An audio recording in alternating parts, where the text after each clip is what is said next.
नमस्ते। मैं गणेश राम जाजुंदा।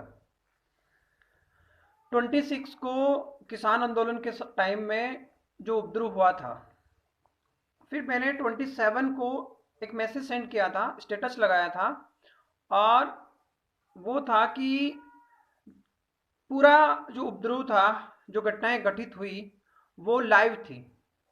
अब फिर भी क्या इंडियन जांच एजेंसियां कमेटी बनाने की बात करेगी? क्या किसानों और जवानों पे कालिक पोतते हुए राजनीतिज्ञ अपनी मंशा में सफल होंगे? हाँ, सच है ये। वैसा ही हो रहा है जैसा मैंने सोचा था। मेरे प्यारे देशवासियों, सत्ता चाहे भाजपा के पास में हो, सत्ता चाहे कांग्रेस के पास में हो, विपक्ष में कोई सा भी दल रहा हो, किसानों, गरीबों और शोषित वर्गों का हितैषी कोई नहीं रहा। केवल और केवल इनके भाषणबाजी के तरीके हैं ये। मैं एक छोटा सा एग्जाम्पल आपको देके बताता हूं। जब भी चुनाव आते हैं, उस समय दोनों पार्टियों के लीडर सांसद और विधायक के लिए जब चुनाव लड़ते हैं, पार्षद के लिए जब चुनाव लड़ते हैं, तो उनके आप बैनर देखिए, किसान नेता, किसान हितैषी, आपके अपने जुझारू और कर्मठ। वो किसान हितैषी जो सत्ता पक्ष में है, चुप बैठे, मौन खींचे हुए।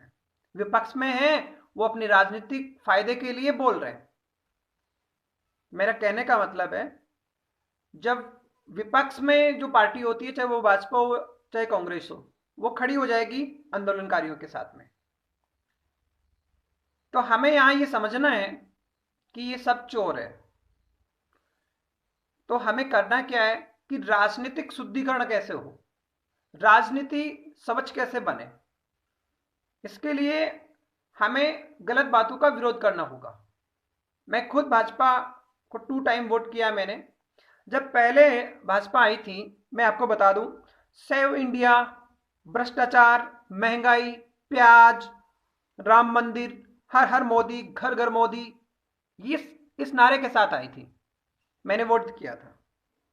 मैं चाहता था कि ये जो कांग्रेस ने, देखिए कांग्रेस ने विकास किया है, कई सारी बुनियादी चीजें दी है, और मोदी सरकार भी ये चीजें, कई सारी बुनियादी चीजें और कई सारे परिवर्तन लेके आई है।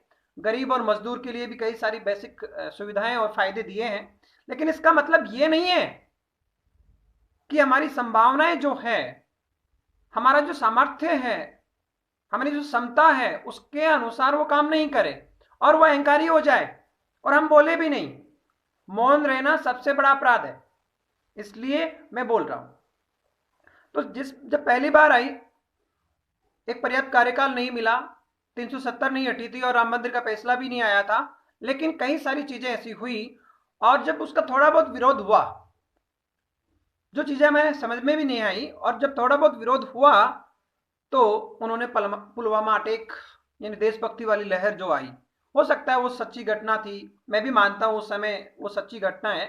मैं विरोधी नहीं हूँ उस समय, क्योंकि मैं खुद उस चीज से वाकिफ था कि पाकिस्तान और हिंदुस्तान के बीच में आए दिन इस तरह की घटनाएं, पत्थरबाजी, ये सब कुछ चल रहा था, और धीरे धीरे वो खत्म हुआ। मोदी ने जवानों को छूट दी, सब बातें मुझे ठीक लगी। और मैंने दूसरी बार, जब वो पुलवामा अटैक हुआ, वन रैंक वन पेंशन के लिए वैलिड हुए, बुलेट प्रूफ जैकेट दिए गए, आत्मरक्षा के लिए सर्च अभियान की छूट दी गई,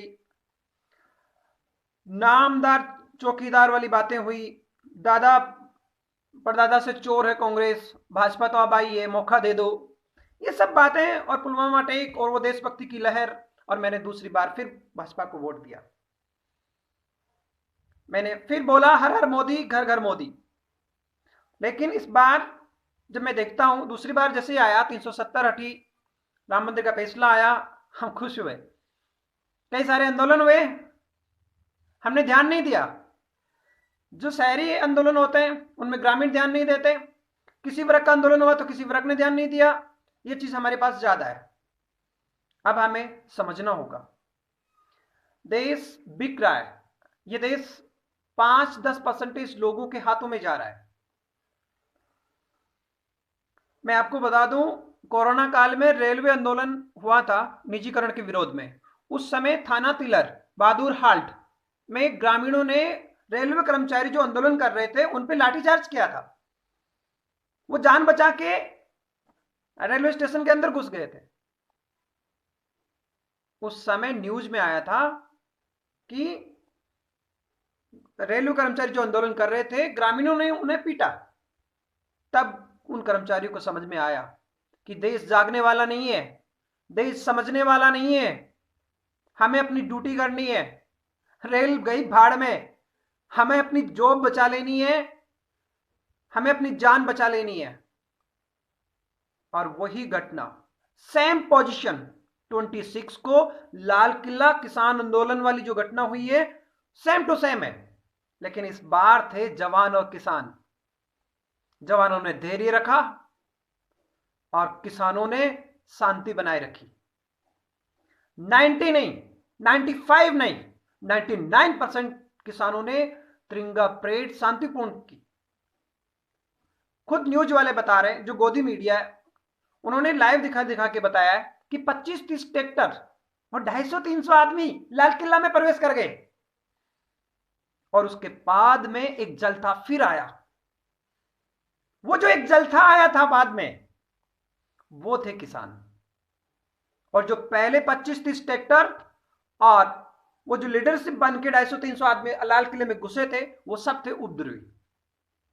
और मेरा स्टेटमेंट सच है। मैंने बोला ना कि राजनीतिक मंशा पूरी हो रही है। कैसे हो रही है?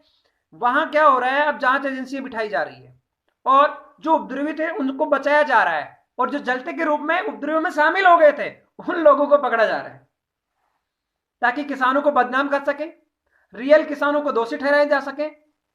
ये सब कुछ हो रहा है।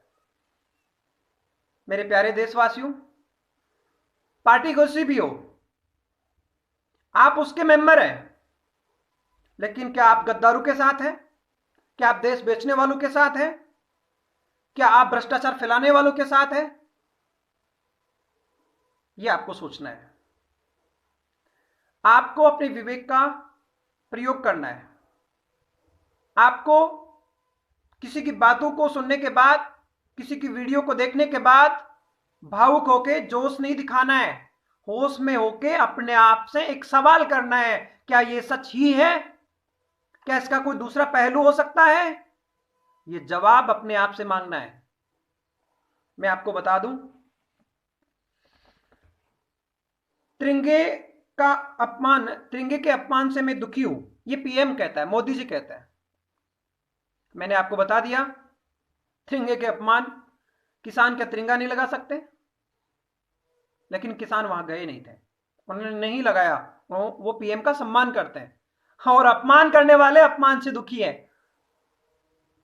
अपमान करने वाले अपमान से दुखी है। अरे आप उन्हें सिखा रहे हो, आप उन्हें सिखा रहे हो जिनके लाल बलिदान ही करते हैं, बलिदान होते हैं पूरे के पूरे।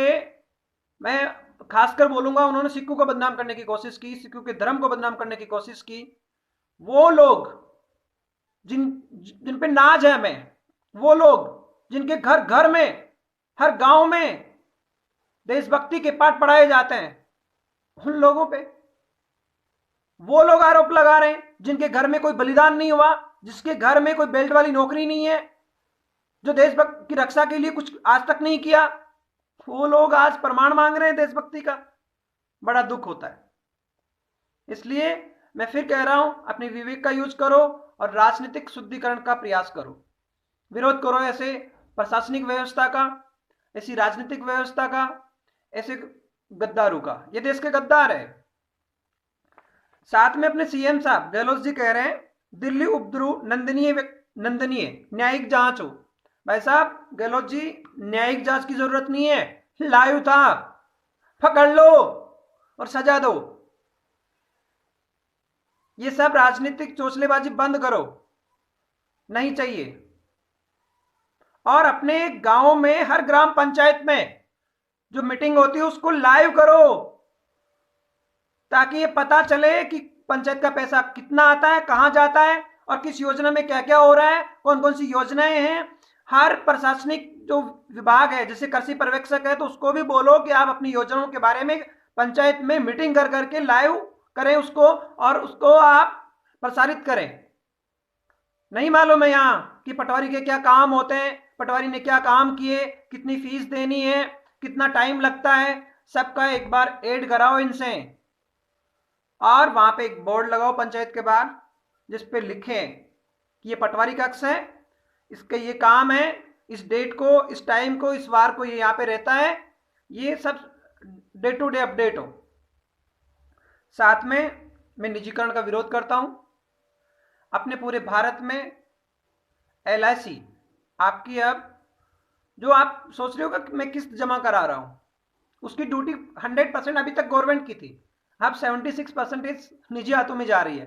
गवर्नमेंट की कर्तव्य जो बनता है, यानी ड्यूटी जो बनती है, वो 24% रहेगी। क्या करोगे आप? भरोसा उठ जाएगा लोगों का।